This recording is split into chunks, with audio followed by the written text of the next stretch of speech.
अस्सलाम वालेकुम दोस्तों।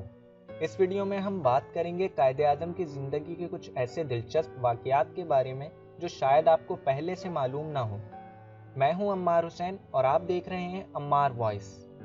दोस्तों, एक मर्तबा महात्मा गांधी ने कायदे-आज़म को खत लिखा कि पहले मैं आपको माय डियर जिन्ना लिखकर मुखातिब करता था, लेकिन अब आप कायदे-आज़म बन गए हैं तो क्या मैं आपको माय डियर कायदे-आज़म लिखा करूं? कायदे-आज़म मोहम्मद अली जिन्ना ने जवाब में लिखा कि गुलाब के फूल को जिस नाम से भी पुकारोगे वो गुलाब का फूल ही रहेगा। इसके बाद गांधी ने कायदे-आज़म से पूछा, आप अपने सियासी फैसले कैसे करते हैं? कायदे-आज़म ने जवाब दिया कि मैं अपने फैसलों का फॉर्मूला बताने से पहले आपको ये बताना चाहता हूँ कि आप अपने सियासी फैसले कैसे करते हैं। गांधी जी ने कहा, हाँ बताइए। कायदे-आज़म ने कहा, आप कोई भी फैसला लेने से पहले ये मालूम करते हैं कि लोगों की राय क्या है। जब आपको लोगों की राय मालूम हो जाती है तो आप लोगों को खुश करने के लिए उनकी राय के मुताबिक अपना फैसला सुनाते हैं, जबकि मैं हमेशा इसके बरअक्स फैसला करता हूँ। गांधी जी ने पूछा, क्या मतलब?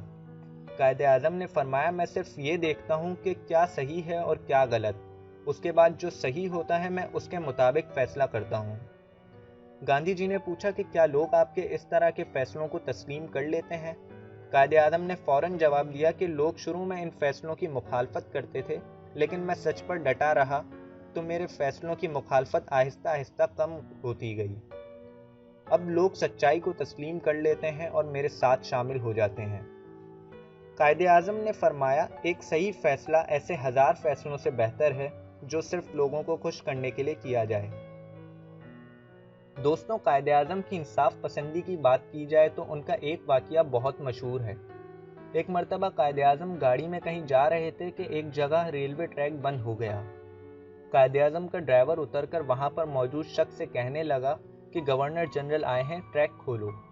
मगर हमारे लीडर कायदे-आज़म ने फरमाया, नहीं, इसे बंद रहने दो।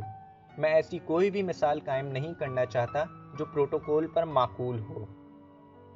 एक मर्तबा सरकारी इस्तेमाल के लिए 37 रुपये का फर्नीचर लाया गया। कायदे-आज़म मोहम्मद अली जिन्ना ने लिस्ट देखी तो 7 रुपये की कुर्सियां इजाफी थीं। कायदे-आज़म ने पूछा कि ये किस लिए हैं, तो उन्हें बताया गया, ये आपकी बहन फातिमा के लिए हैं। कायदे-आज़म ने लिस्ट में से इसे काट कर कहा कि इनके पैसे फातिमा से लो, इसकी अदायगी कौमी खजाने से नहीं होगी। दोस्तों, कायदे-आज़म मोहम्मद अली जिन्ना जब लंदन पढ़ने के लिए गए तो वहाँ एक एक्टर की ज़रूरत का इश्तिहार आया और ऑडिशन के लिए जो लोग आए वो तमाम के तमाम अंग्रेज़ थे, जो कि 70 के करीब थे, और उन तमाम उम्मीदवारों में से कायदे-आज़म मोहम्मद अली जिन्ना को चुना गया। कायदे-आज़म अपनी सिलेक्शन पर बहुत खुश थे और उन्होंने इस कंपनी का ड्रामा साइन कर लिया और घर आकर अपने वालिद को खत लिखा कि मैं इतने ज़्यादा लोगों में से सेलेक्ट हो गया हूँ और इंटरनेशनल थिएटर में जगह बनाने में कामयाब हो गया हूँ। लेकिन इनके वालिद जिन्ना पूंजा पुरानी सोच के आदमी थे। इन्होंने खत लिखा कि तुम्हें जिस काम के लिए भेजा गया है तुम उसकी तरफ तवज्जो दो। कायदे-आज़म बहुत नेक और फर्माबरदार थे, तो उन्होंने इस कंपनी के मालिक से कहा कि सर, मैं वादे के मुताबिक परफॉर्म नहीं कर पाऊंगा। उन्होंने पूछा, आखिर तुम्हें क्या हुआ है? कायदे-आज़म ने कहा कि मेरे वालिद ने मना किया है और मेरा थिएटर में काम करना उनको पसंद नहीं है। कंपनी के मालिक ने कहा कि तुम्हारे वालिद को क्या एतराज़ हो सकता है, ये तुम्हारी ज़िंदगी है। इस पर कायदे-आज़म ने मातरत करते हुए कहा कि हमारी ज़िंदगी में वालिद की बहुत अहमियत होती है, इसलिए मैं ये ड्रामा नहीं कर सकूंगा। तो दोस्तों, आज की इस वीडियो में इतना ही।